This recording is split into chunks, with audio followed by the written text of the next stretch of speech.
Good morning, people. In this episode, I sit down with my longtime friend Rich Trapani, or Rich DDT, as residents of the Bay Area know him. Originally out of my hometown, Boston, he's made a name for himself out on the West Coast running an immersive new media salon called Lovetech. It's a dance party / multimedia arts expose where tinkerers, artists, and other participants can hang out, socialize, and expose each other to new types of tech, grab a drink, and get down on the dance floor to some of the scene's most innovative producers. It's been happening for about 10 years now until COVID threw a wrench into the live nightlife scene. Rich is really active in the new media art scene as well, and was one of the artists selected to produce custom work for the new Meow Wolf property in Vegas. He's spent time working with Illuminate the Arts and Anticlockwise, producing permanent placemaking features here in the Bay. We talk about the state of immersive theater and how COVID might fundamentally change the shape of counterculture going forward. It's a really interesting conversation, and I think you'll enjoy listening to it as much as I enjoyed having it. So with that, let's jump right in. Right, that's the hope that like the pandemic and like the flee from San Francisco would kind of like reset the table, kind of reset things and let a more artistic vibe come back in. Yes. I was talking to a friend about that earlier tonight, actually, how like, whatever happens after COVID, it's going to be, it's almost like a bookmark, right? And then like whatever happens after is going to be like this whole new, like, I don't see like Burning Man being like the pinnacle of counterculture anymore. I think that's, whether or not it happens after like whether or not it comes back in the same form, like I think that it's almost like, that wave has crested. I feel that. I mean, fortunately, it's infused a lot of alternative ideas and cool art aesthetic and unique ways of engaging in interactive spaces. It's infused that into greater culture, and that impact, I think, is still resonant.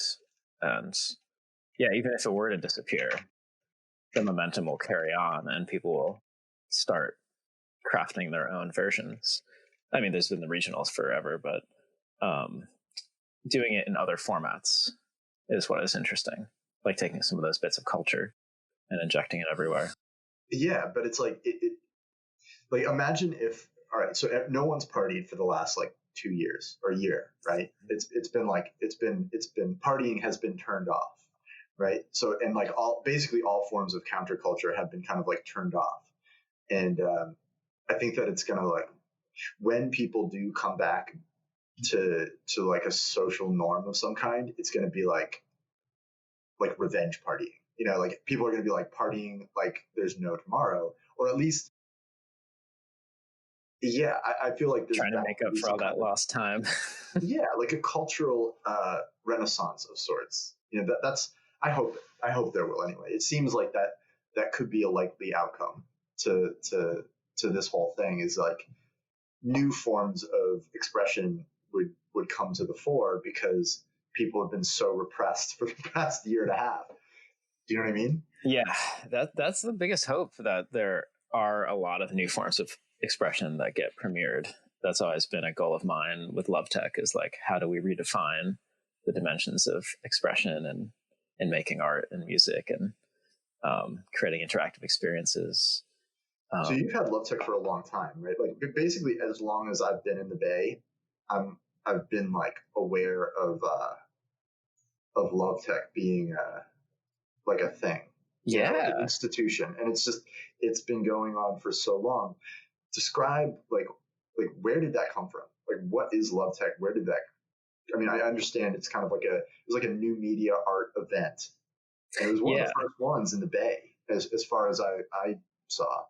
Yeah, there wasn't anything like it when we started out, and it was crafted in the form of an event series and new media. Specifically, there was ways of creating music, creating electronic music that were an alternative to the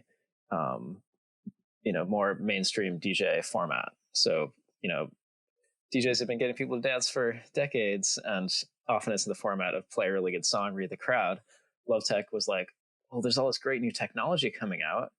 We really love the aesthetic and practice of playing with other people, of performing live by playing notes in real time and doing things that are a lot more musician class than playback class in terms of performance. So there was a great push towards how do we make electronic music live. And before Lovetech, there was live PA and plenty of people doing similar things. But what made Lovetech stand out when we started back in 2009 was how do we fuse the latest ideas in live electronic music making with an environment that's filled with not just music environments, but interactive LED sculptures, workshops, and forums on how to build cool art using new technology, and a great dance party aesthetic that took it a little bit out of its more heady corner space and try to bring it more into a greater light of a lot of the same people that went to Burning Man were the original audience. So yeah, feeding into that cultural loop. And that's very cool, man. Yeah, I remember that was one of the first like city-based events that I ended up at. I don't know how I found it, but I distinctly remember going to Lovetech, and I met a bunch of people at that event that I'm still in touch with today, which it's really crazy. You know what I mean? It's very like, it's an institution. It's cool. Thanks. And I think it was very like, when I found it, I was just like, oh, cool. It's like, it's very focused on new media arts. And that was like, back then I was doing the DJing thing, and I was very much like, oh, cool. Yeah, we wanted to give VJs a big platform too. It's like, we want this to be a multimedia canvas where people can play with new technology, play with live performance techniques in multiple mediums, and connect with each other, and hopefully kick off new collaborations. We've had 4 different instances of like bands and formations that have kicked off from performers that met each other at Lovetech and really hit it off and got to try out new performance formats. And yeah, the way to connect people that are like-minded and really pushing the cutting edge of what we can do with technology, it's really a great, it feels great to see people connect through that medium and look forward to having a great excuse to bring their visions to life. And we had like Tim Thompson has been building interactive art for many, many decades now. Wait. He's the guy. Tim Thompson is the guy with that.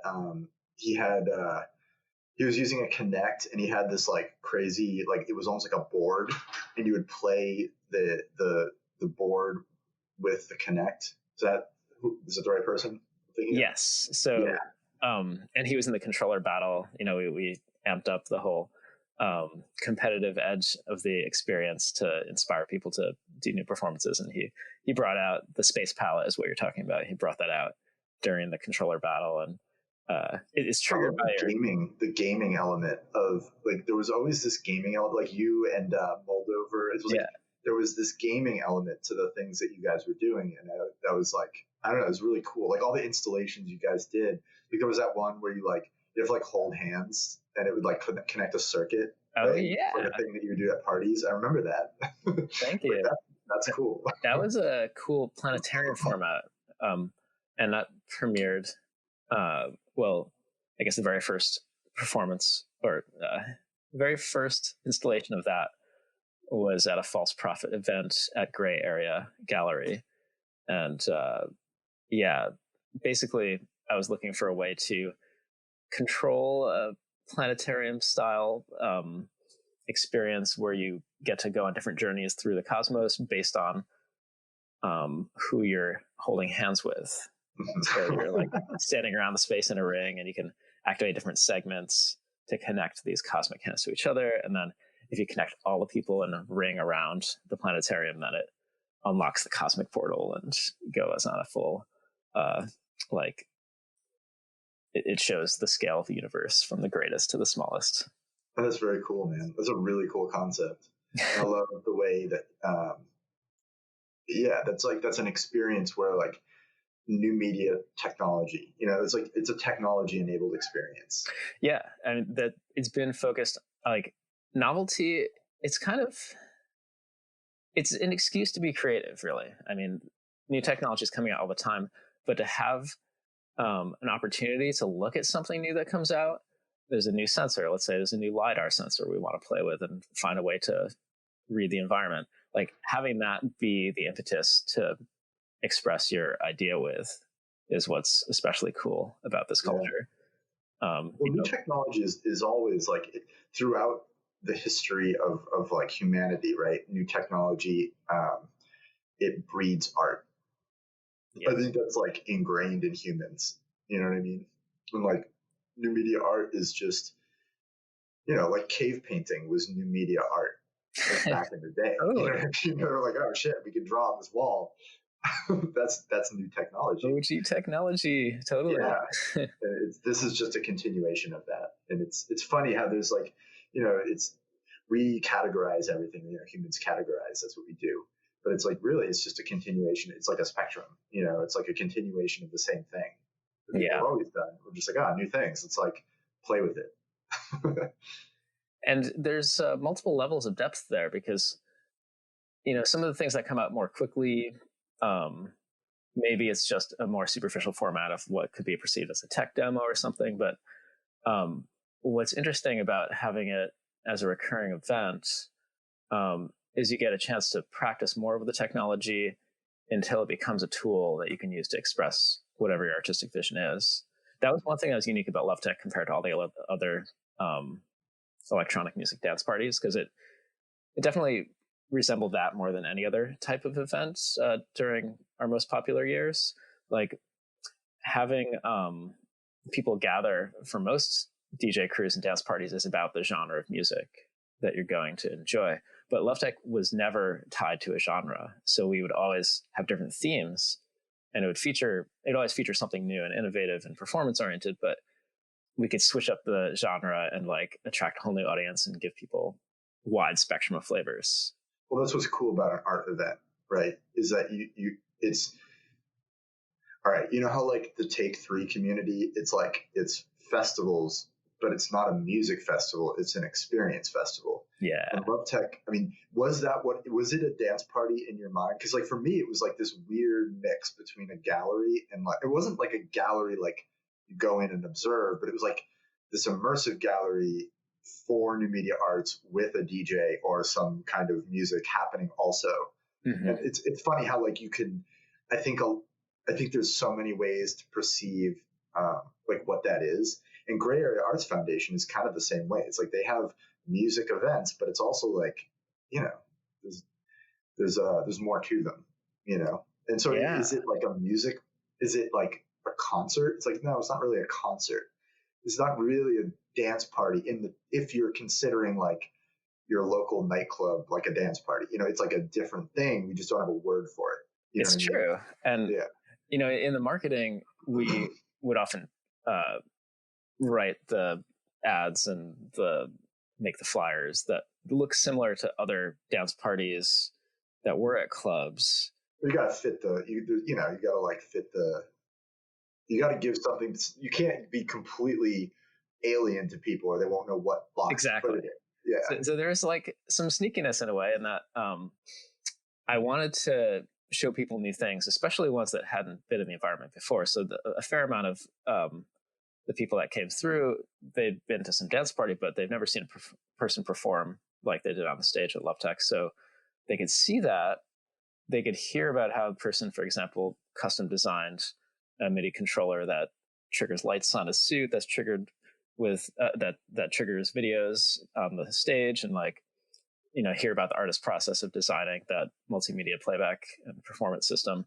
And then they can go step into the digital jam lounge, which is the interactive art space, and play with the same instrument. Like a lot of the artists, after they got off the stage, they're like, here's my instrument, come try this thing.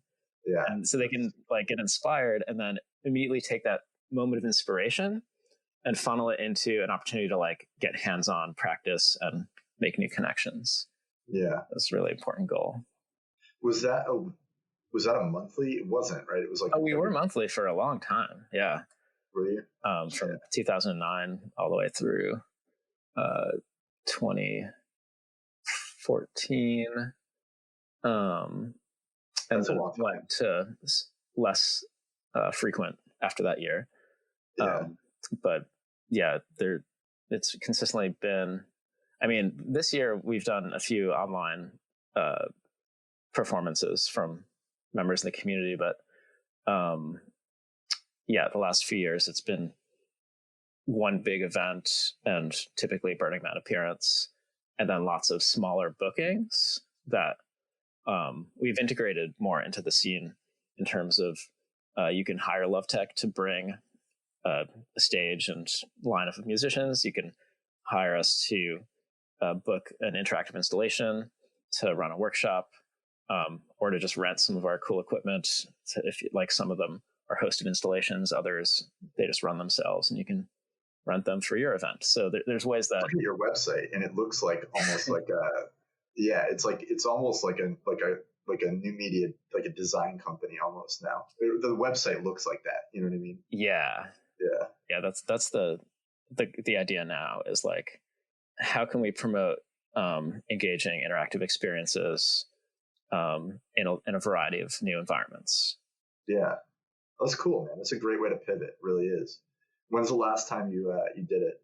You hosted a Lovetech? Well, I'd say the 10-year anniversary, which was 2019, was the last big in-person one. And then we were planning to next do the 2020 burn, but that obviously didn't happen. Yeah.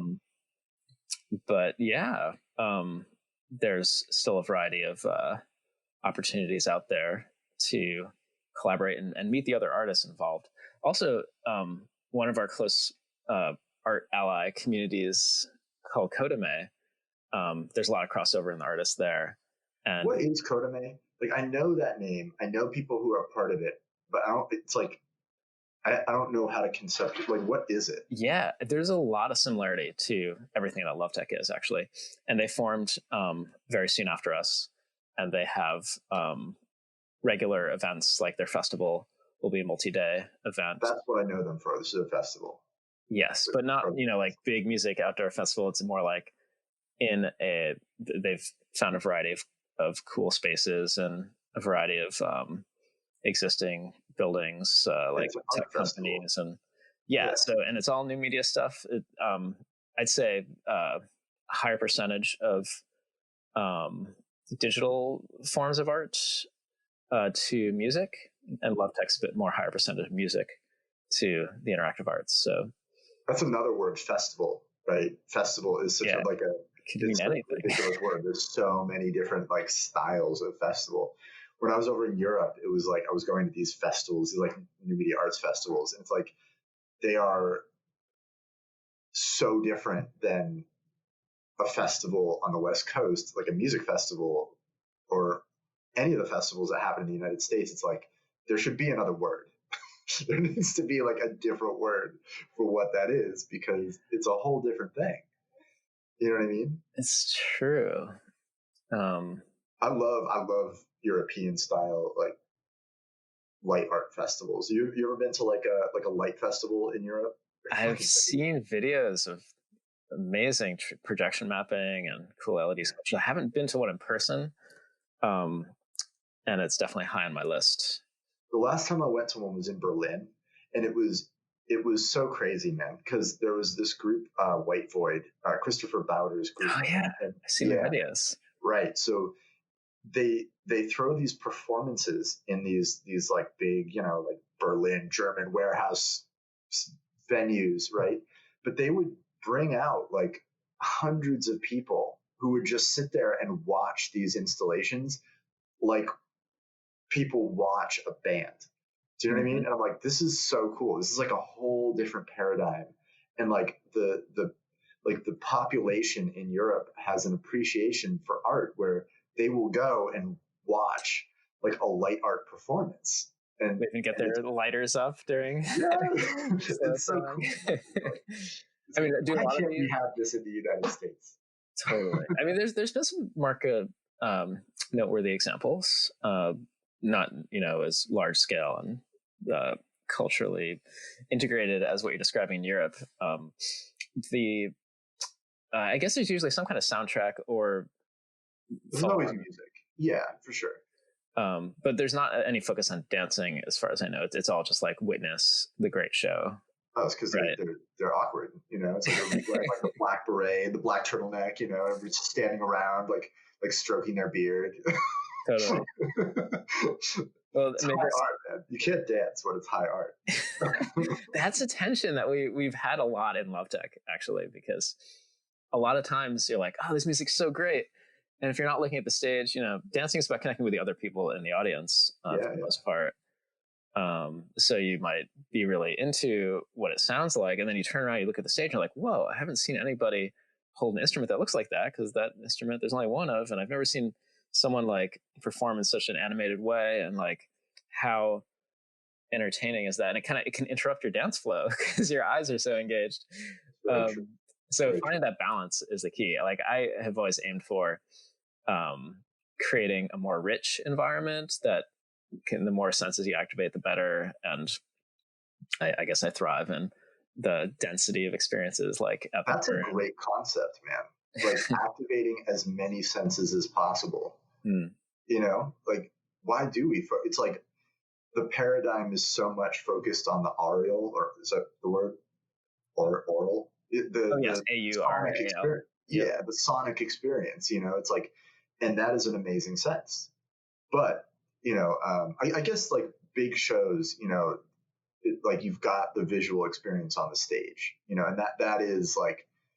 that has become like a huge part of the show production experience. Like if you're a band in 2020 or 2019, whenever we start festivaling and concerting again, like show production is kind of new media art. It's just less like experimental. It's more like tried and true technologies. And it's often on a timeline with like predictable outcomes. Yes. That's because the music's on a timeline.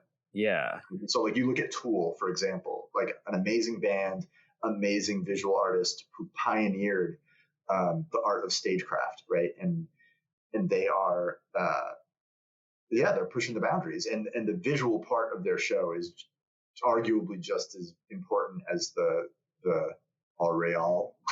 Can't say that word. Oral, yes. Yeah, the oral part of their experience.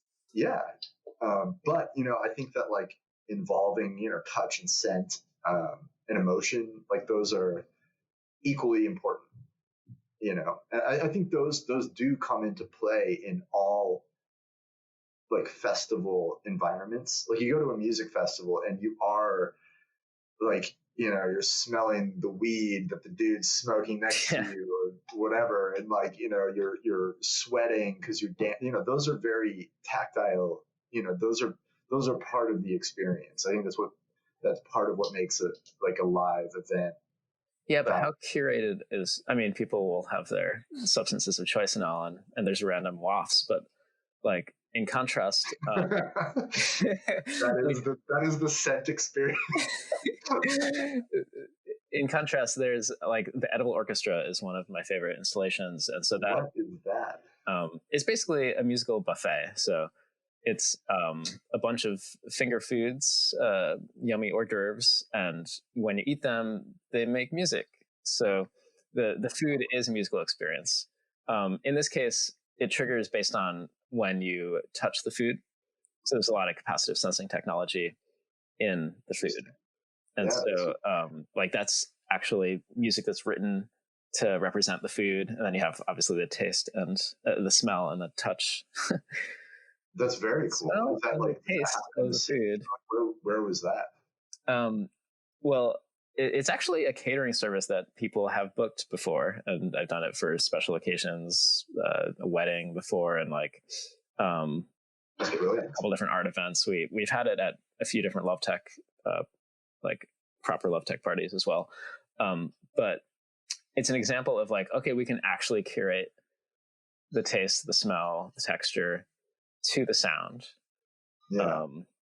Having the environment of the buffet table is like the other participants and you coming together around a table, it versus the entire focus of the audience on the temple of the stage, right? So like there's so much focus on, let's make this one monolith of visual like activation.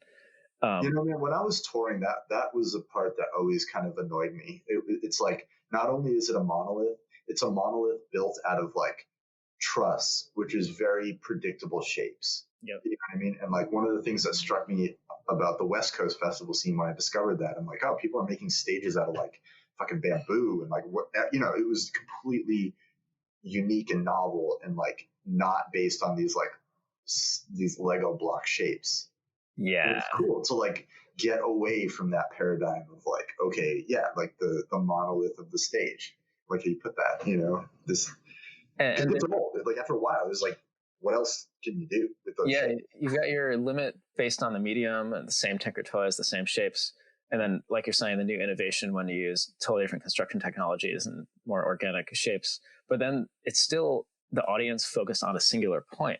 One of the cool things that I worked on with Anticlockwise was interactive dance floors, one of which is in front of San Francisco City Hall currently.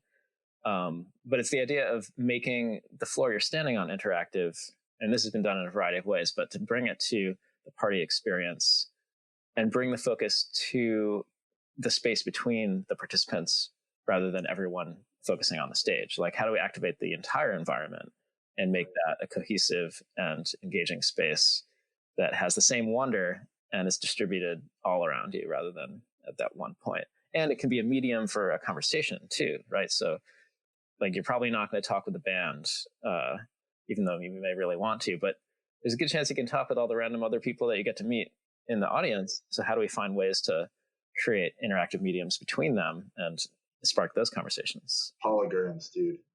We live in the future. Where are goddamn holograms?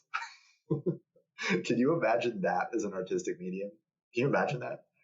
It's like true holograms versus the like 2-pack one and like the like actual 3-dimensional holography, being able to project that into a space like between people in an environment. Yeah, take like DJing and visual arts to a whole different level. The latest ones that I've seen will basically cut your fingers if you reach into them because they're spinning LEDs. Right? I've seen those. You see the fan ones? Those are fun. It's kind of gimmicky. Like, I mean, it's cool. I've seen cool things done with it, but it feels a little gimmicky, and it's like, yeah, it's like one of those things you see at CES, and you're just like, whoa, crazy, and you're like trying to figure out a practical application. You're like, I don't know where I would use that in an actual, like, I don't know where we would use that in an installation. I would be able to figure out a use for that. But the tropics, where it's really hot and you need a fan, and you also want a display. So perfect, man. We just gotta go. We gotta go to the Caribbean. Do an event down there. We could use the shit out of that. Well, that's what I'm saying. Man. When COVID's done, like, I hope that somebody, like Burning Man was cool 15 years ago. Like, what is next? Do you know what I mean? Like, what is the next thing? Yeah. I mean, what we've seen over this last year is one way of coping by accelerating all of our connecting social technologies. And a lot of that involves AR, all the cool snap cam filters, and ways that we can like augment our bodies in social context. Well, I like how there's virtually we've become so comfortable like doing this. You know what I mean? It's actually kind of convenient. It's like, all right, well, I don't have to leave my couch. It is very convenient. It sucks because it's not really like socially, it's not really the same thing, but it does make, like, for me, I've been socializing more, like, arguably more virtually than I would not, like in real life, because the bar to like turn on Zoom is so low. Yeah. And it's a fun excuse to reconnect with someone you haven't talked to in a while. Right. Exactly. And that's cool. Actually, I was doing that earlier. Zebler? Do you know Zebler? Absolutely. Yeah. We worked together. for this installation in Boston. Remember the one we brought the hearts to Boston? I can't remember if I looped you in on that, but I want you to tell me about that actually, because I was looking on some profile of yours and I saw that and I was like, did you do that before? But you didn't. You did that while you were in San Francisco, but you did it in Boston. You did that with George. How the hell do you say his last name? Zisiadis. It's a Greek name. Yeah, George is great. He is great, man. He has a very hard to pronounce last name. Like, if you're reading it, like I don't think I've ever pronounced his last name correctly. Yeah. Yeah. I'm not even sure I'm pronouncing it correctly. Zisiadis. No, I mean that's phonetically how it looks. So, but yeah, he's an interesting character, man. Talk about a hustler. Like he is doing. He's Ben who does Illuminate the Arts. Yeah. Yeah. So him and Ben, that's how I met Ben, was through George. Totally. And Ben did the Bay Lights. He raised the funds for the Bay Lights. Yeah. Is that right? Yep. And Leo Villarreal, working with that guy, and then George working with Ben to get funding for the light rail, which is I think it's paused. I think it's paused too. We were talking about that. I think they were talking to everybody about that. It was a cool idea. It really was. Yeah. But what's my point? He definitely knows how to connect and hustle with people. He's the reason that we were able to get the interactive projections in front of City Hall. So there's all these other great mediums besides clubs and like traditional festivals and traditional. Well, the Hearts. You were about to tell me about the Hearts in Boston, and I totally cut you off. I'm sorry. Yeah, so I was going to say the other venues that I'm thinking of are public parks, which is the Hearts, and the museums as well, of course. Yeah. But public parks, so like we added 5 of these Hearts to different public parks throughout Boston. Basically, you walk up to what looks like a big cartoony red heart that has these silver handles on it, and you hold on to the handles. It's about the size of a parking meter, and you hear like a little meditation chime, and it starts pulsing. You hear the actual beat of your heart. That's cool. It's a recorded heartbeat, but it's in sync with your heart, which is cool. And so it's reading your pulse, and it turns your heartbeat into a piece of music that stays in sync with your pulse. And that's super cool. I haven't seen those in person, man. Yeah, so Zebler was on the team to help us maintain those in Boston. Yeah, get through those. He's another one, man. It was nice to talk to him today, and I was just like, man, I gotta catch up with my East Coast friends. It's been so long. You know what I mean? Yeah. It's like he's still rocking it at the Glitch Loft on Sherman Street. So many good memories in that place. Well, it's just amazing to me that is like, dude, you know, when I left Boston, like it was the Glitch was a crew before it was a loft. And you know Toshi Who? Mm-hmm. So me, Toshi Who, Jeff Mattson, right? And Zebler, we formed the Glitch crew, and it was like super OG VJ crew, right? It was like VHS cassettes and like V4 mixers and feedback loops, like analog feedback loops. And then I can't remember. And then Sean Stevens was involved. Yeah. And then at some point he like became part of the mix. And then I don't know when the Sherman Street started after I had left Boston, but it's crazy to see how like those seed concepts, and you know what I mean? Like it just like evolved, and it's still going. It's like the Glitch Loft is still a thing, and it's like it's such an institution in Boston. That's so cool. I'm so with Peter as like Peter is like the anchor. Yeah. You know what I mean? I feel like this whole scene that's just like orbiting that guy, and it's really cool to see. Mm-hmm. Yeah, I want to do an episode with him too. Yeah, I wonder how much he's expanded beyond all the amazing concert activations. So that's one, like similar to what you're doing with Tool and all that. Like, well, he's teaching for Berklee College of Music now. Oh, excellent. Yeah, we were talking about that today because it's like, well, what are you doing? You know, because he was like he had a touring act. He toured Wishbongle, so he was doing like the show production, and he was also like he had his own act. Zebler and Canty. Oh yeah, and their music is great, and I love their shows. Yeah, totally. Yeah, but in Canty, Zebler's other half in that duo moved to Scotland and is teaching. He's like a professor in some university in Scotland now. I'm sure he's teaching like Ableton music production. He does a lot of that. I'm sure awesome. He is. Yeah. Yeah, it's cool, man. It's so cool that you are also part of that, like that crew. Yeah. Circle, do you remember that event? I do remember. Like that was where I first met Toshi and a bunch of people, and then the Glitch Loft and Red Tail and all these people that I've intersected with for so long. And yeah, like you're saying, following a similar path into finding great ways of being able to stay artists, really. I mean, how do we do that and keep it, a career that works and is sustainable and inspiring? Like, how do we continue to inspire each other through this?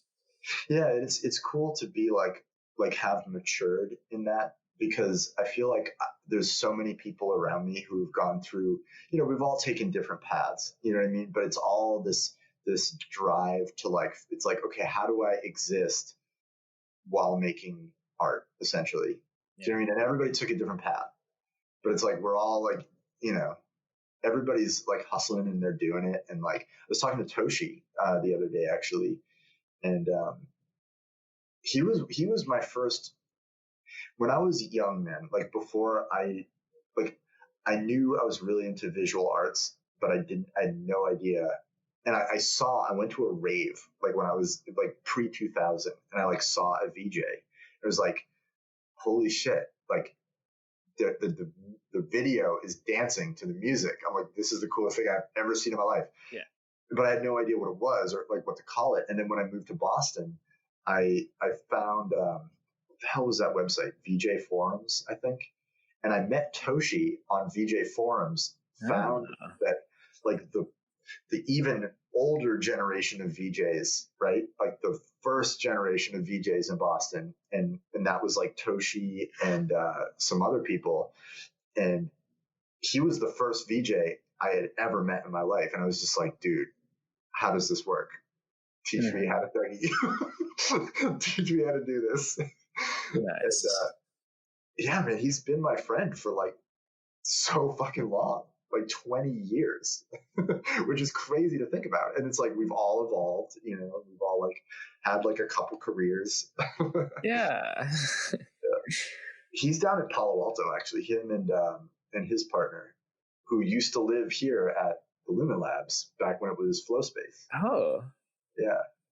So did they meet at your space? Because that's cool. Yeah, Liza and I got to visit their place and work with them too at the Institute for the Future in Palo Alto. So I've never been to that place. Yeah, I'm really fascinated though. It's such a cool name, Institute for the Future. Like that could be anything. Like they're just like, oh, anything that's interesting, that's what we do. Yeah, that's cool, neat. Man. Like Toshi started the Emerging Media Lab there, and so I got to work on several event activations with them, playing with AR and VR, and yeah, I think like you're saying earlier about holograms and ways that we can find the most compelling uses of technology to connect each other and keep these relationships going. It's exciting. I think there's a lot of ripe opportunities now that the whole world has been reset. Right. I don't think people are going to jump back together so quickly. No, it's going to be a slow thing, but like, I bet you there will be a point in time where you're just where we're all like, oh wow, like everybody's partying again. That will happen at some point. Oh yeah. We'll all have that realization and be like, oh wow, parties are happening. Yeah. But I'm hoping there's something about not having I'm thinking about the ways that as individuals with more confined quarantine type space, most of the people that I know that have been making the most of it have gone into more educational internal spaces, and like essentially walked away knowing themselves better. Like how do we find the solitary time to refine what we're doing in this world and how we want to hone that? And well, that's a healthy way to approach it. You know, it really is. And like we've all seen, you know, that it's almost like there's two directions that you can go in, like, because it's such an intense experience being isolated like this. It's like you can go downhill or you can figure out how to go uphill. And like it's cool. Like a lot of the people that I've been around have like found some pivot or flipped their career and some, you know what I mean? Like they've made the most of it. But then you definitely, there's people who have like kind of just fallen into like a real funk and not done that or not figured out a way to like stabilize or equalize and like adapt to the new, to like what's happening now. And that's sad, you know? But everybody's changed, like everybody, you know? And I agree with you 100%. It's like going inward, focusing on yourself, learning and figuring out how to like how to productively use all this time. Like you could just sit and cry, you know what I mean? Or you could be like, all right, well, I'm going to like do those tutorials that I've been putting off for like 5 years. Yeah. So much education in this time. Yeah, absolutely. And that is cool. It's like, I was kind of getting bored, man. Like before COVID, I was thinking about trying to like sell or flip digital ambience and like not be so involved with it. It's hard when you've been doing something like Lovetech, I'm sure, you know, for 10 years and you're like, okay, I love this. I can't put it down because it's almost like a part of my identity. Yeah. But I want something new. And it's COVID has been like a great opportunity to be like, okay, new stuff, you know, and that's been cool. For me, I feel pretty grateful that I've been able to continue my museum collaborations because I've been working with Meow Wolf on my next project. So that's been going in the background. But I've also been able to contribute to this whole COVID cause by working for a COVID testing company. Yeah. People get access to tests, which is felt good. Like, you know, it's not my typical role. But I always get motivated when I can really help people's lives get better.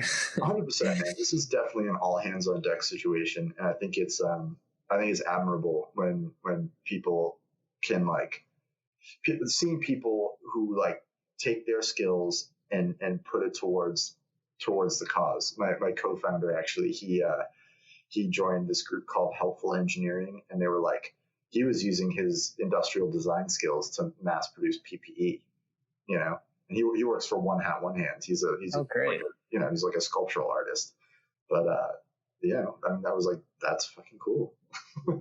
Definitely. So tell me about Meow Wolf, man. Like, what's the deal with Meow Wolf? Like, I'm sure that, you know, you're under NDA and all that, but like whatever you can talk about, like, I'm really curious because yeah, Meow Wolf's a fascinating organization, and I'm wondering how they're handling it, like how they're pivoting, you know? Well, all the work I've done with them on site has been really safe, fortunately. They have a really large warehouse in the Area 15 site. So Vegas as well. The Vegas site. Yes, so that's the one that I'm working at. Yeah, they have, you know, their original House of Eternal Return in Santa Fe. Yeah. Which you have, I think you told me you were there. I actually have not been. Oh, haven't been. Okay. No, I've never been to their Santa Fe installation. I know a bunch of people who work or worked there, but I've never been. I don't want to give, for people like yourself that don't want spoilers. Spoiler alert. Yeah, I mean, it's a fantastical environment, and they've managed to mix the culture of several artist friends at Burning Man with a really wonderfully imaginative and quirky and uplifting and silly and playful twist on like reality bending immersive experience. And you know, it's absolutely thrilling to to go into their environments. And now there's 5 more, right? So there's Vegas, there's one in Denver, 2 in Denver actually. One is part of like a amusement park roller coaster experience. Oh, so have they opened that in Denver? I heard that they were doing something down there, but I didn't know if it had like, yeah, it was like an in production kind of thing. Yeah, so the roller coaster thing is done. The space in Denver is going to be opening after the Vegas one. So it's like Santa Fe, the roller coaster, Vegas, then Denver, and then I don't know the order of the remaining 2, which are Phoenix and DC. Mm-hmm. But the fact that they're like the popularity and a realization that we want something a little different than Disney for entertainment. We want something that like has compelling, more playful and unique environment that people can have. Well, see, that's an example of a paradigm shift. That's what I'm talking about. Yeah. Like Burning Man was a paradigm shift. Mm-hmm. It was. Meow Wolf, like they were successful in creating a paradigm shift. Where it was like, okay, we're gonna have these environments, but like we're gonna take like a very immersive element, right, and make it almost like a performance / like a museum almost / they took all these elements and combined it into something completely new. Yeah. And that changed the paradigm, right? All of a sudden, like everybody was like, oh shit, like that's the next thing. I hope that happens with events after, and like partying and socializing like it happened with Burning Man. I hope it happens again after COVID, because absolutely, shit was getting stale, and I'm like, hey, what's next? Yeah, and that's like the elements there. So part of it is just the environment itself. How fantastical and unique and transported do you feel when you're in that environment, creating that suspension of disbelief that lets you enter the space and really feel immersed by it in a convincing way. And that's a multisensory tie-in, like I was saying before, of activating many of them and doing it consistently with a theme. And then there's the performative elements, like the human actors that tie the storyline together. And obviously, like Sleep No More was a great example of doing that and stepping into the story. Sleep No More is the one in New York where it's like it is a fully immersive like theatrical play, right? Yeah, basically the play is spread out over multiple stories of the building, and you walk up and walk in between the actors, and on occasion get picked out from the actors to have a one-on-one experience. But that's still like a predefined story that is in progress. When it gets really interesting is you have the elements of human actors, storyline, convincing environment, and you take interactive elements and agency of outcome and throw those into the mix. Then you're creating a real interactive environment where, sure, the actors are there and the actors have like a general role, but they get a chance to improvise and like take you on a new spontaneous adventure. You have ways of interacting with the art in ways that are less on rails, similar to the concert analogy of like, how do we make an environment that you can really improvise with and have, really unique and engaging outcomes, and feel connected to the rest of the people throughout the experience. And then you can come repeating that. Like, it's almost like designing a really great video game. It's an environment that's playful. It has multiple endings, and you want to keep coming back and experiencing it. And it's like the sandbox paradigm, right? Like the sandbox world in video gaming. Oh yeah. I don't know if you're referencing what we did with Anticlockwise, of having that interactive projection map sandbox. What's that? The very first time I think it was done at MIT, maybe 2011, and then we did a version of it in 2012. But it's literally a sandbox, and it uses depth sensors to map, like, I've seen those. I didn't know that you guys did that, or you did one of those. Yeah, absolutely. That was one of our fun installations that toured around a bit. But it's the sandbox idea of like, you get to sculpt the environment into many different forms. but within the framework of a nicely defined storyline and aesthetic. The pieces that bring it together and make it match and make it feel fully immersive, utilize all the senses, like how well those are done, I think defines how much of a success that experience is in this new paradigm. Yeah. It's like, it's not just a show anymore. You are the show. Yeah. The experience. So that concept, I think, was really taking hold and coming to maturity before COVID hit. Like, you know, in our community with the Take 3 crew, absolutely, who really pushed it and like made something amazing out of it. And then, you know, things like Meow Wolf, which are kind of sort of in the same vein, you know what I mean? Mm-hmm. And Sleep No More, like the idea of like full immersion. It's a really cool concept. And yeah, I think that hopefully that just gets even crazier. You know what I mean? Yeah. Using technology, using like novel ways of gathering. Yeah. Yeah, thinking about the ways to make it work in a museum context and make it repeatable and predictable, but still give you a full range of novel outcomes. Yeah, really wonderfully fascinating stuff that I'm passionate about. Yeah, we did that for One Dome as well. I was the technical art director there for part of that experience. And I want to ask you more about One Dome because that's another like really fascinating part of the Bay Area in the last couple of years.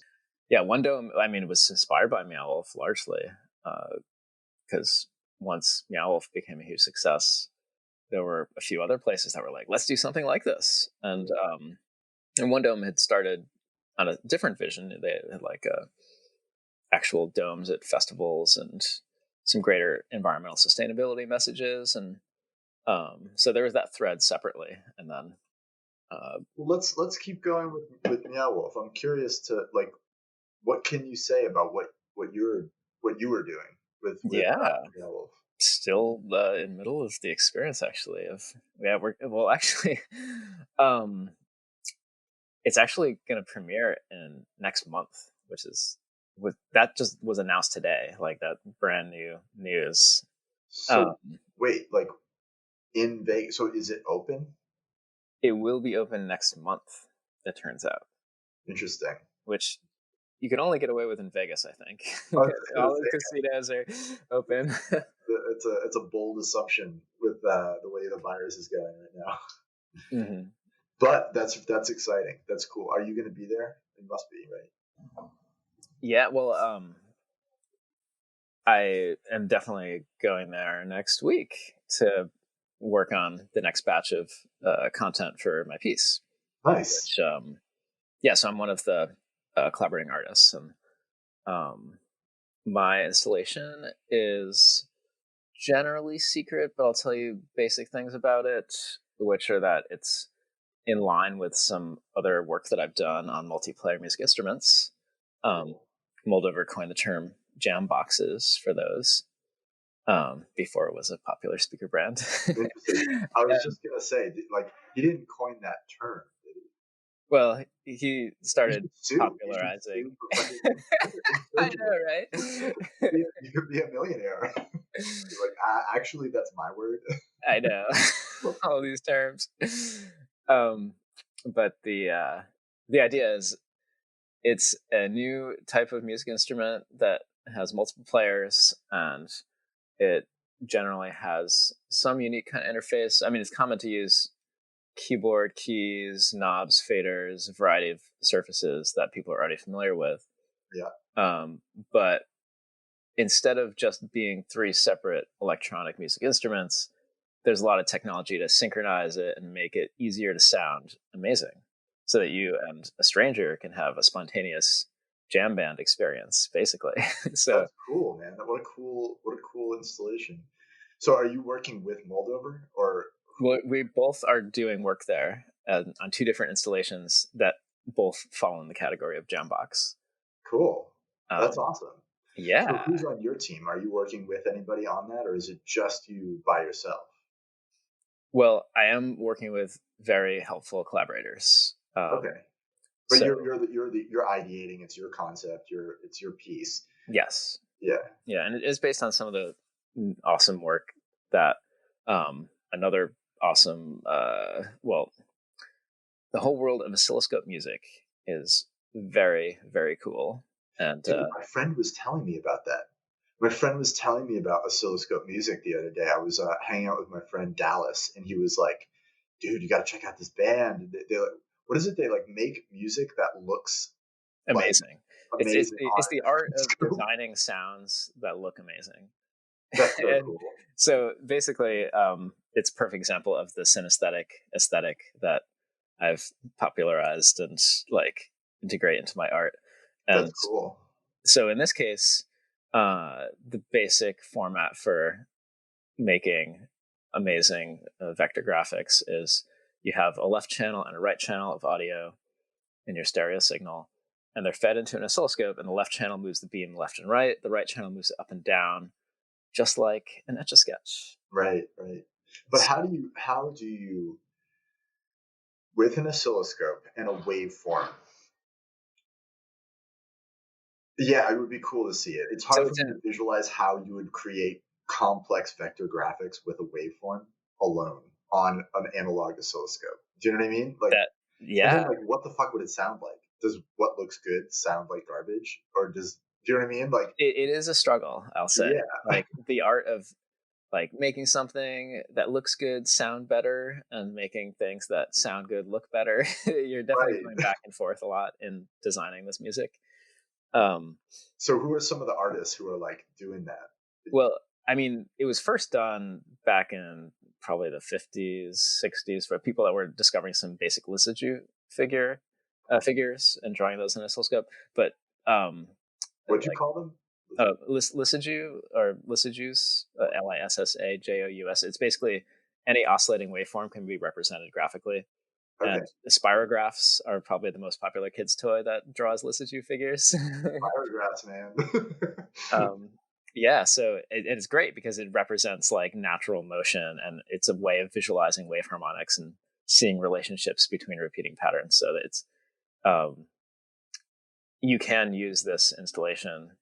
Well, you can see that there's the oscillation station among the Lovetech catalog, Mhm. and you can slow down the beam and see it drawing it to really get a sense of how it works. But essentially, uh, it was repopularized and like a new renaissance kicked off with the work of uh, Jeremy Fenderson and Hansi Reber. Um, they released an album called Oscilloscope Music, and it's really fundamental work of art. It's like When was it? 2018, so it's like Okay, so recently. recently. I think that's who my friend was showing me. My friend was Yeah. showing me that work. It was on YouTube. You like just was showing me tracks on YouTube. Oh, totally. They're like drawing mushrooms and stuff. I was like, whoa. Yeah. So the thing that made it stand out from the older Lissajous style stuff was getting 3D forms inside of the scope. So Right. like, That's so bonkers. That's so crazy. So like, yeah, in the end, I mean, that is all an oscilloscope is. It's a drawing device. Of course, you could. It draws using waveforms. Sound is a waveform. You could sculpt a sound to look however you want. The exactly. ability to make music with that. Yeah, I mean that's fucking cool. That's a And really cool art form. yeah, It's like beautiful math. and it's really um it's got multiple layers of giddiness because like one is, yeah, like I just made the sound of a Tyrannosaurus Rex. There it is. That's what it sounds like. It looks like that, and it sounds like this. And it sounds very buzzy, by the way. I'm sure it does. But then uh, actually slowing it down and seeing the relationships between sound and form, and that's a little bit more easily represented using basic sine waves. But you get to learn a lot about the relationship between fundamental frequencies and Yeah, when patterns start repeating. And there's some similar crossover there with the whole field of vibrating matter, cymatics. You see like natural form. cymatics is beautiful. Yeah, That I love that, man. I love cymatics. Cymatics is the for people who haven't seen this.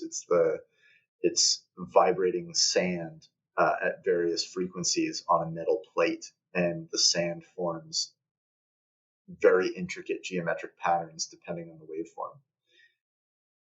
Yeah. So similar educational properties and like just moments to fascinate, moments to take in the natural world and inspire fascination and moments of wonder. That's definitely one of the driving aesthetics behind the kind of art that I create. That's cool. So is that what is that? Does that take? Are you using that in your installation at Meow Wolf? Yeah. So there's that definitely artwork? oscilloscope music technology inside That's of fucking this cool. thing. So how do we see it? Do we have to go? Or I guess we have to go there. Right? Yeah, I can't show any images of it, Can but you they're get going to me? be releasing marketing. You better get me a discount. I can look that up. Give me a comp ticket, Rich. I'm sure I could arrange something like that. Cool. Yeah, man, that's that. I've never been to any of the Meow Wolf installations, but I know the story really well, you know, and I know so many of the people involved, and it's like, yeah, I need to go. Yeah, well, one thing that's cool about the story, and more focused in this Vegas version, even more so than the last one, is the idea of art as um, commentary and criticism of culture. So this Meow Wolf exhibit, they've already released some marketing material. So I mean, it's called Omega Mart. It's a grocery store. It's in Oh, Vegas. It's focused on the right. commercialism of art Yeah. I read about and this. I read about this last year, actually. The yeah, theme of like a grocery store of art, right. essentially. Yeah. But there's great potential for what is consumerism culture. Like, what does that do to us? And like to be able to use art as a way of sparking a conversation about philosophical issues of what humans are doing morally and uh, kind of decisions that we can make, bringing awareness to um, what we can do to become the agents of our life and what impact that has in greater culture. Like, I think those are some of the more powerful uses of art. The That's where, best art has always been commentary. You know, yeah, that's why art is so dangerous. And it's, you know what I mean? Like it is. has It's been like, banned politically, well, I mean, you know, historically. the tradition of the jester, almost, you know, it's like you've got stand-up comedy as a means of critique, and like you can communicate these messages that you couldn't communicate in any other way, or which would be unacceptable in other like avenues, you know. Yeah, That's the power of art, and that's cool. It's very cool. I think it's something that gets lost in new media art sometimes, right? yeah, Where it's like new media art almost becomes like an act of expression for the sake of showing off new tech, which is mm, kind of annoying, but we've all seen this, right? And it's cool when you see new media art that's actually saying something. It's yeah. refreshing. It is, and a lot of it's about like giving artists the time to learn to use their new tools. Because I mean, the more experienced and like uh, visionary artists, for lack of a better word, that will only express those ideas, and it doesn't matter what tool they're using. Like they're probably in a better position to be able to really stay focused on that. Whereas with all of this new tech coming out, it can be sometimes easy to get lost in it and have some more superficial type experiences.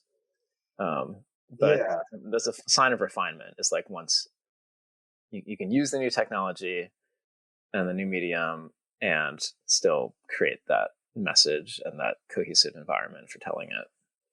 and there's a lot of brilliant art out there that when people when people start exploring tools and they really get into the art of their tool, I feel like it's very easy to create art that is indecipherable to everybody else. Like when you're making it, you can see beautiful patterns and like beautiful art emerge, but unless it's accessible, do you know what I mean? It can it That's the danger of especially like computer art. You Yeah. know, like generating art with programs, like programmatic art, oftentimes becomes like, you know, the art is like there when you're creating it. You're like, wow, this is amazing. I'm learning how this program reacts and behaves, and there's an art to that. But unless it's accessible, it's like hard to convey it. You know what I mean? Yeah, absolutely. Um, yeah, especially some art that has tried to express the experience of coding by having imagery of lines and numbers that might be aesthetically pleasing, but you wouldn't know the relationships to math and algorithms unless you're already versed in that. Anytime art needs a paragraph to describe it, it's a bit of a missed opportunity, I think. Well, maybe it's just tailoring your audience, right? Because I think there is, you know, there's probably beautiful examples of code that qualify as art. In fact, I'm sure of it. You know, I've seen it. I am not a coder, so like there's only so much of that that's accessible to me. But to a gallery for programmers, do you know what I Yeah, mean? It would make a lot of sense. And I think that that's probably true of most art, where it's like jazz, man. Jazz is like the classic example of this, where it's like jazz is a musician's music, and if hmm you're not a jazz musician, like a lot of that brilliance is going right over your head. You know what I mean? yeah, yeah. Forming those pathways where you can be accessible to a general audience, but have the depth uh, that bears repeatability and allows the curious to go deeper. That's always a goal of mine. And Well, whatever. you gotta pay close attention to that in venues like Meow Wolf, right, where you've got all these new media artists who are expressing themselves. You got to make sure that art is accessible to like little Timmy, who's gonna be like running through that thing and like just like poking knobs and Yeah, it's true. I mean, knobs are a good example. Like one of the things that I learned in user testing, um, a lot of us that have technology experience know that you turn a knob to the right, right? But no, half the people that have never touched one are going to turn it to the left, especially when it's a continuous encoder. So right, the knobs that I continuous encoder. yeah, What do? You just keep turning it. so I gave some LED feedback, uh, and so it works both ways, and you can just start turning to the left, and there's some subtle interaction features without giving too much away on the oscilloscope piece. Spoiler Um, alert.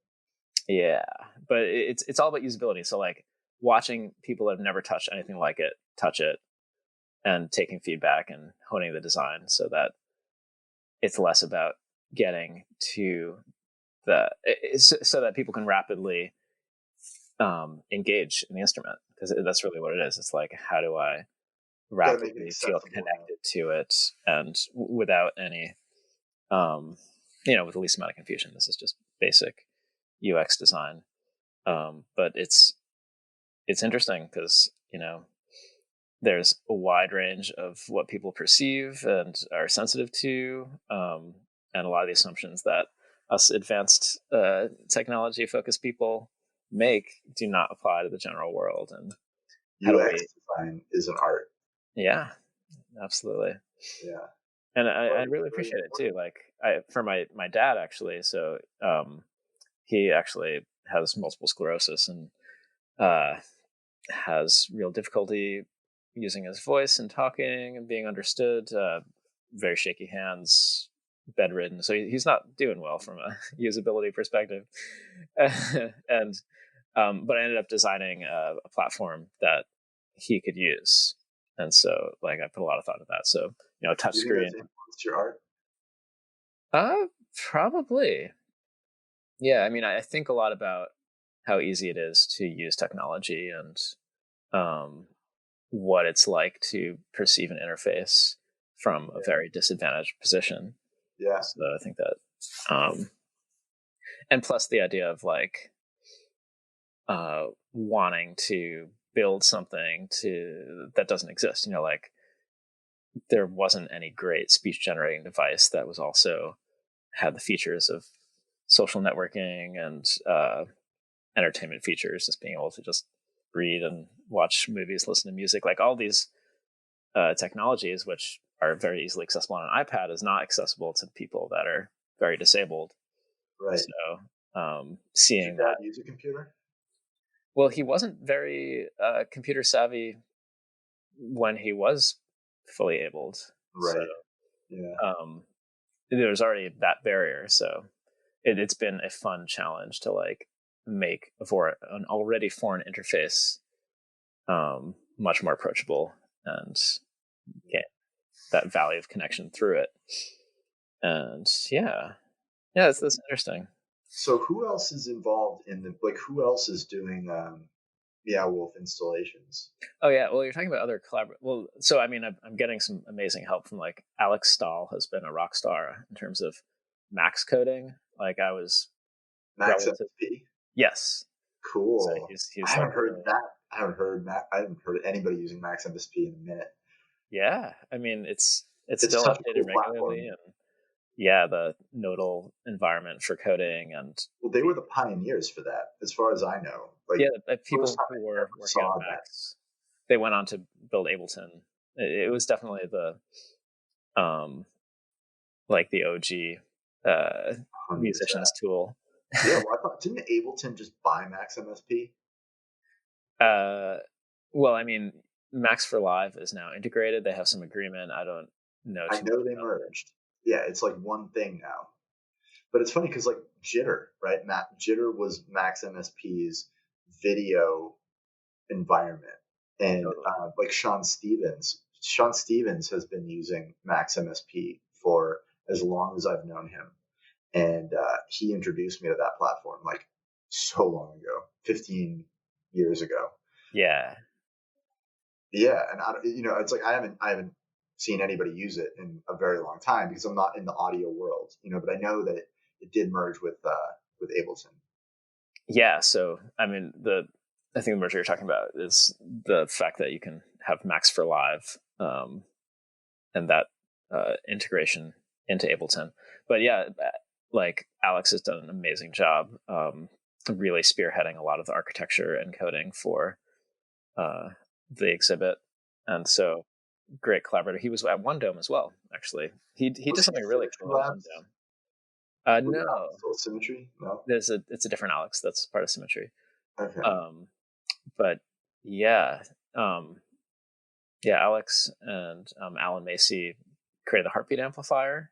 They Yeah. were the featured artists Yep. Yep. at One Dome. That was one Yep. of the cooler installations because it was basically 3 chairs that you sit in, and it used sensors to determine, this is basically EKG sensors, Mm-hmm. as well as pressure sensors in the seats.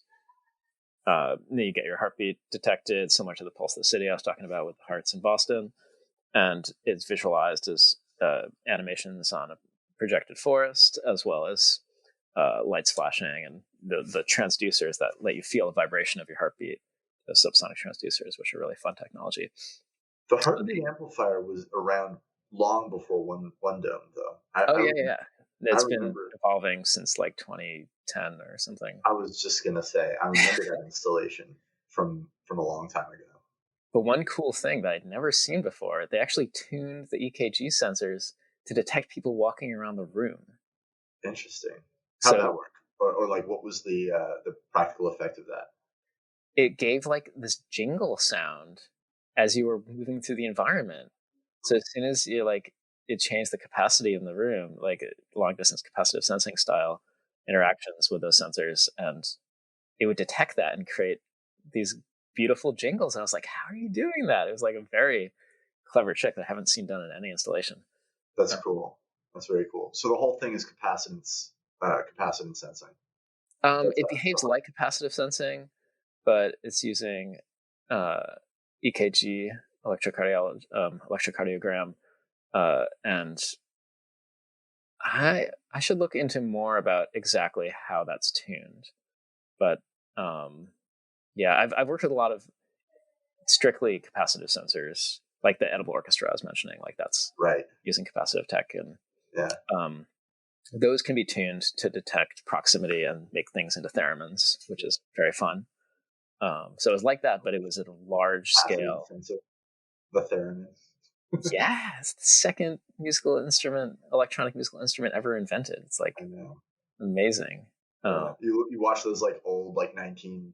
Well, I've only seen one, but like that was the instrument in like classic horror movies.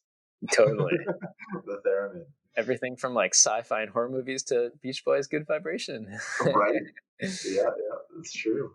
um, but yeah, like uh, it's really cool what we can do with distance and capacitance. So like that's a COVID safe technology. It's something that detects. They should, somebody should advertise that. Capacitance sensing, the COVID safe option. Yeah, yeah. I mean, even better is like lidar and infrared rangefinders and I was variety of talking to things. this earlier this week. How lidar is like those one-dimensional lidar sensors. It's just like a point. It just measures proximity. They're so accurate. They're expensive, but they're like so much better than active IR, just because of how much more accurate and stable they are. Yeah, much We cleaner were looking data. into using one of those for. We were trying to gauge the distance of a BART train as it entered a station, Mm-hmm. right? So Yeah, like we're playing around with different sensors, and it was just like, oh yeah, lidar, duh. It's very accurate, always stable. yeah, and there's a format solid state lidar, so it doesn't have to have the spinning sensor anymore. It has Well, if like it's one dimensional, it's essentially a laser. It's yeah, just but so I mean, first it was like single dimensional, and then they started spinning that sensor, so you get a 3D picture. But the solid state technology allows like a wider capture area, more interesting. variability. So and Yeah, it's a lot more compact and cheap too. So yeah. there's a newer renaissance in lidar these days. It's actually this is on the edges of my knowledge level. I've only more recently gotten into lidar, but Yeah, I was gonna say I haven't heard of that, but like it's funny because lidar is an amazing technology. We've been doing a lot with photogrammetry, yeah, using photogrammetry and just like massive numbers of digital photos to create 3D models of environments, which will then like run LEDs through and do like volumetric stuff.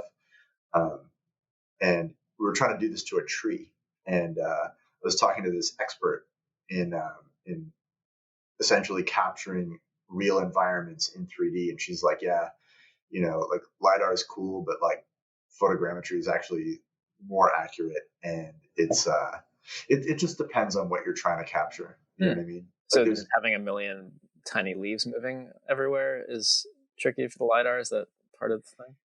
yeah, yeah, it depends on the environment. It depends on like what you're trying to capture. You know what I mean? Um, I always think of like that scene in Alien, right? That like Alien Covenant or whatever, where they send a little ball orb into the tunnel, and it's just Hmm. like it just like scans the whole thing.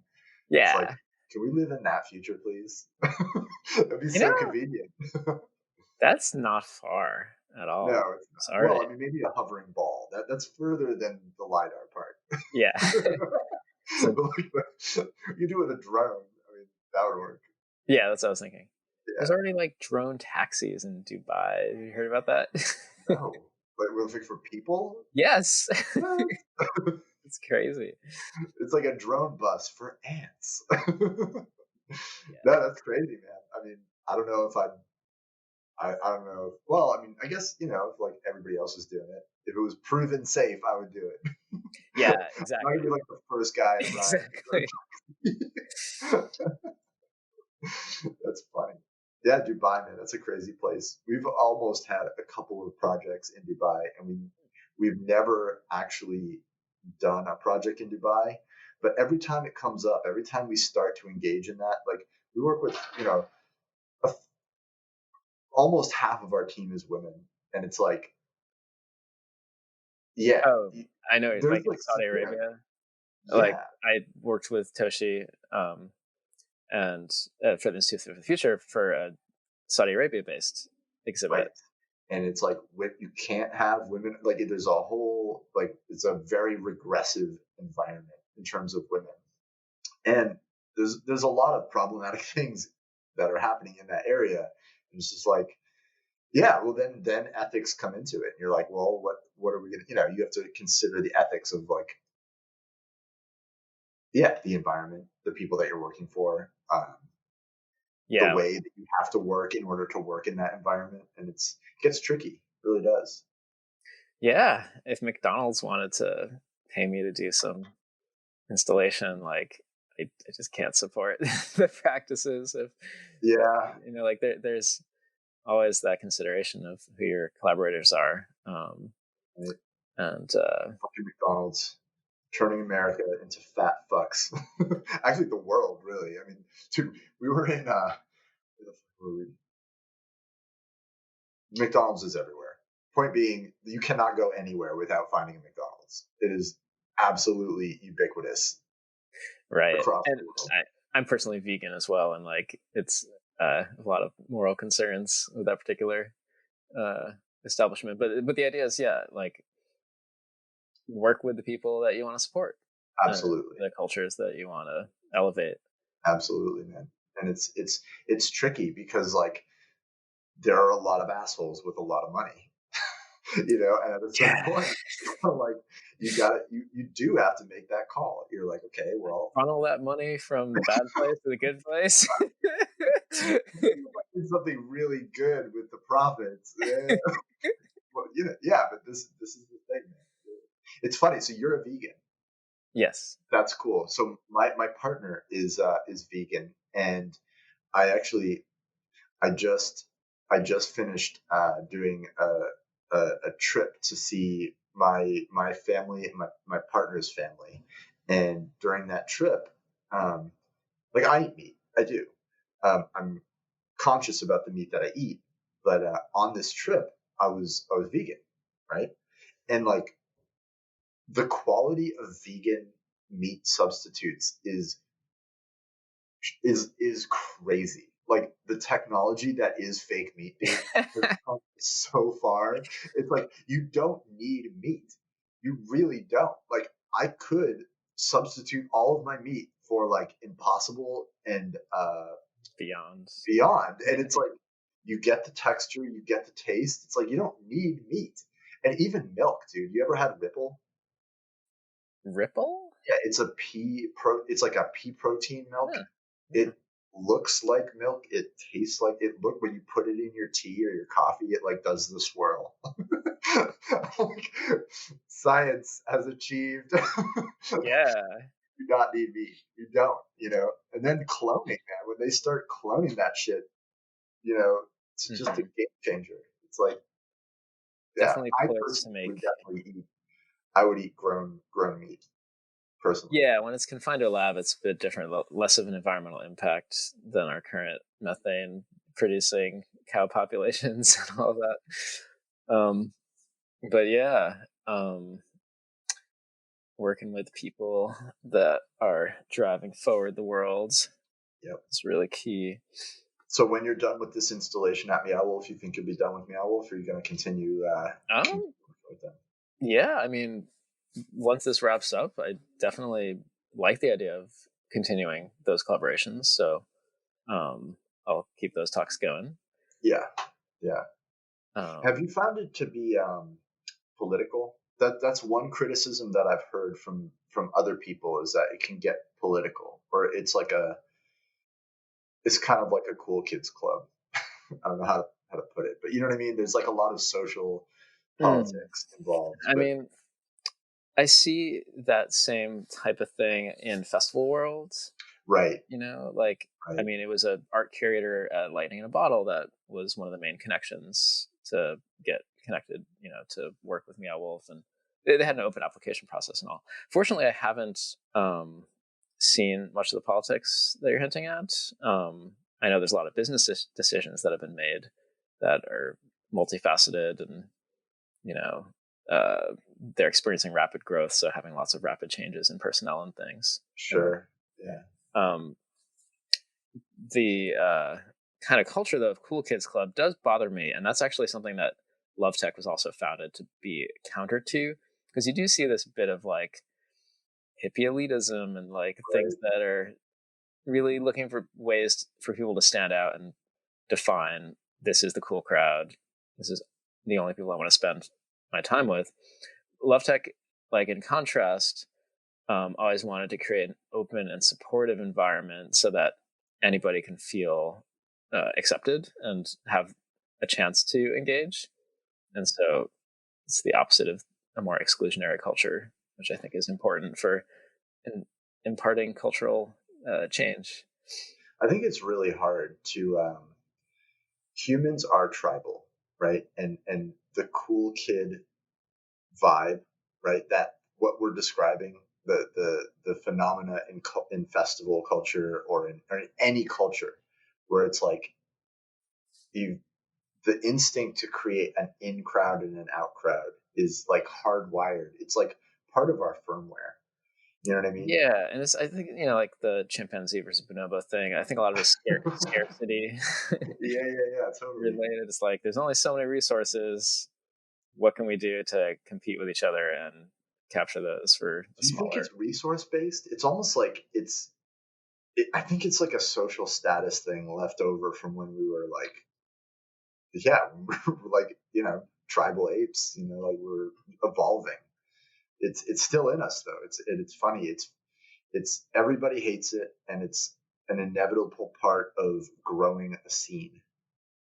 Do you know what I mean? Like any I hope scene, it's as it not grows, inevitable.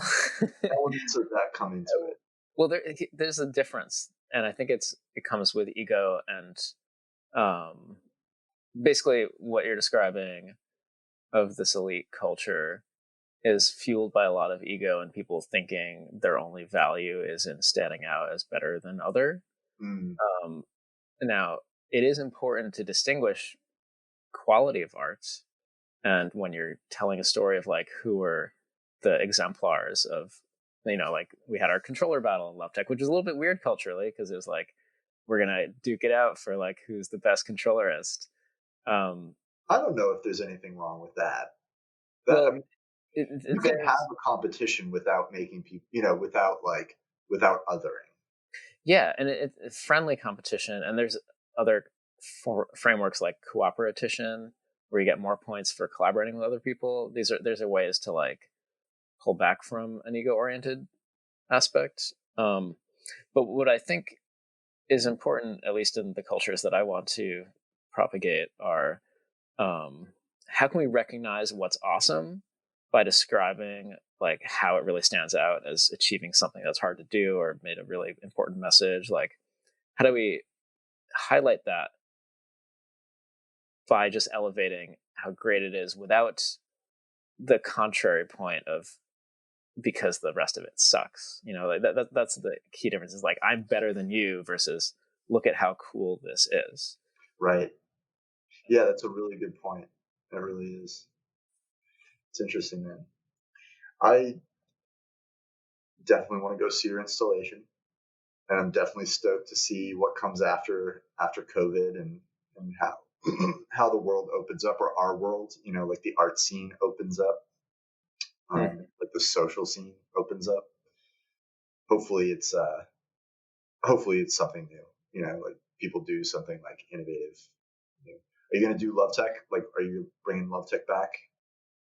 So we'll still do we've always done a minimum of 2 things a year in terms of like an in-person gathering that is exclusively Lovetech organized versus, being a part of another event.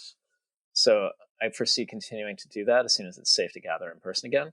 But what we might do more of actually is um, more workshop connections, virtual meetings like this, and jam sessions as well. Another thing that has happened, uh, like we changed our frequency, our ratio of like big events to more small development and like art jams, basically.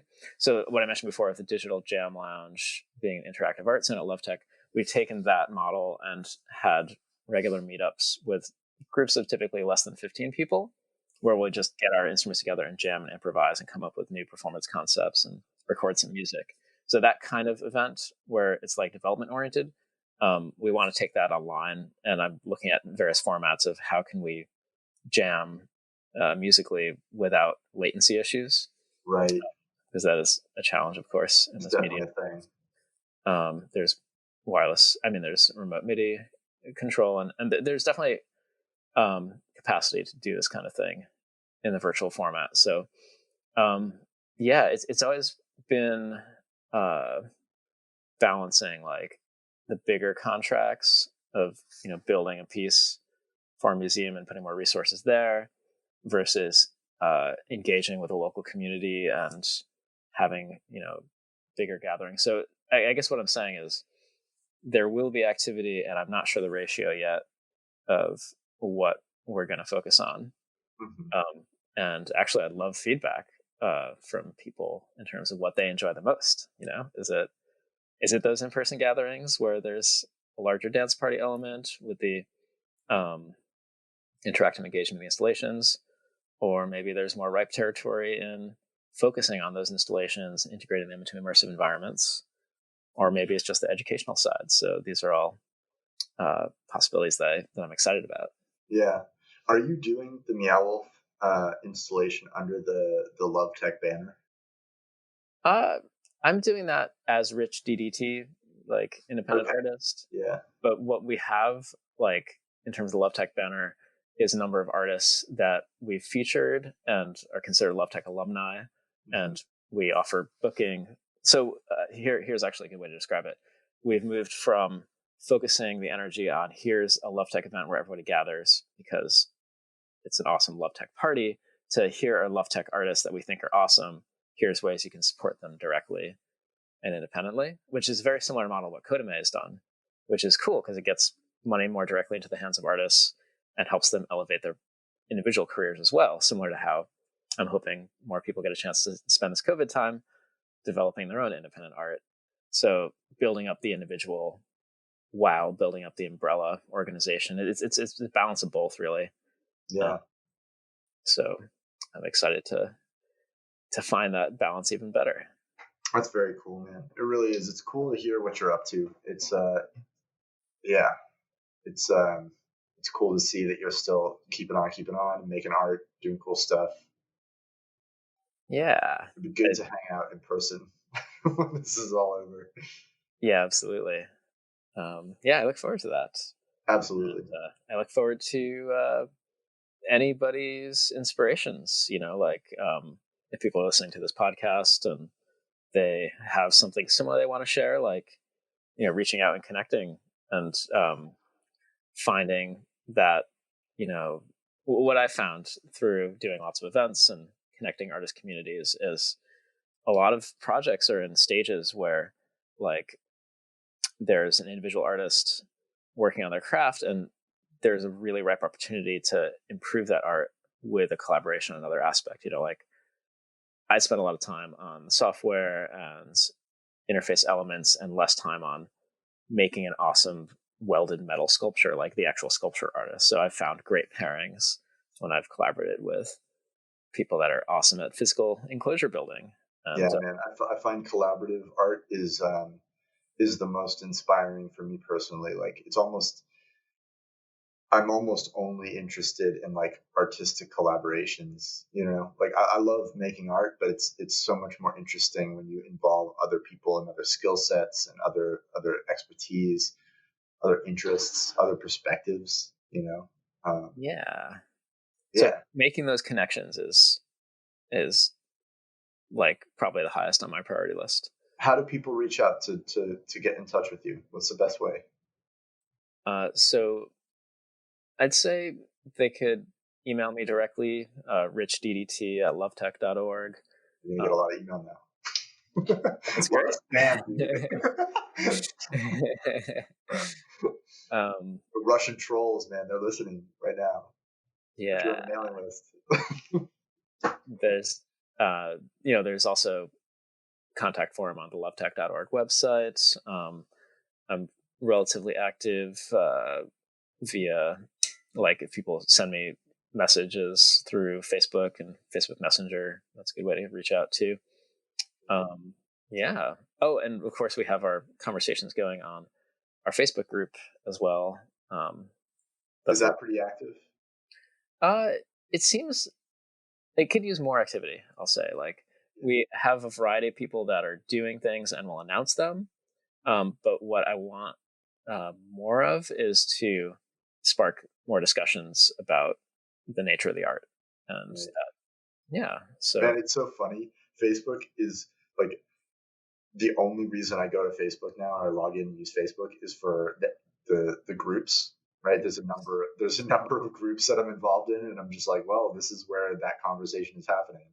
But it's like, in terms of like Facebook, the wall or whatever, that ship has sailed.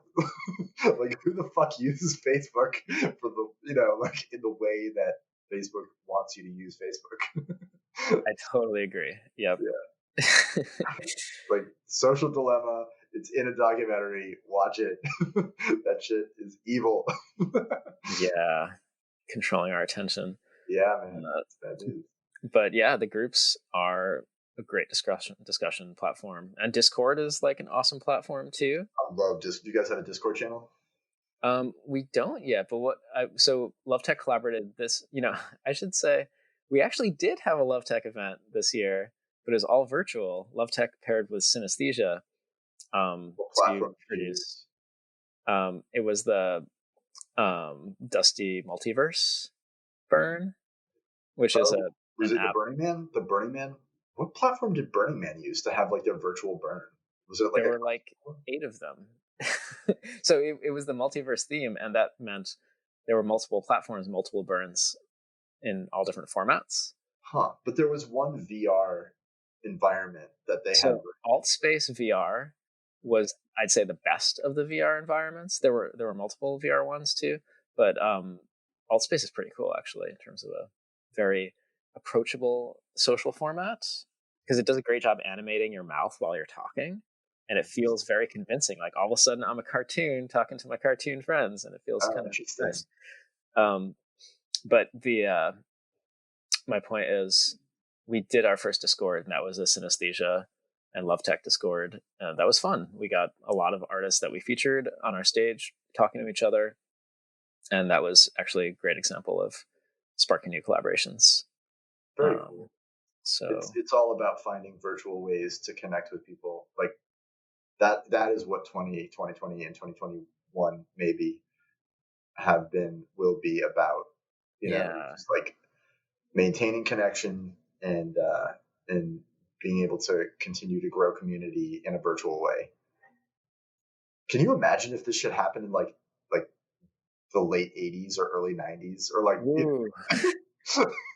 can you imagine like trying to do this over like Skype in like 2002?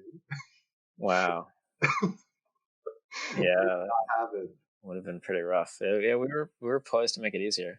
At least in the 80s they had like those party lines, right? It was like the telephone lines where everybody like dial into like a chat room on the telephone. It's like the first example of yeah,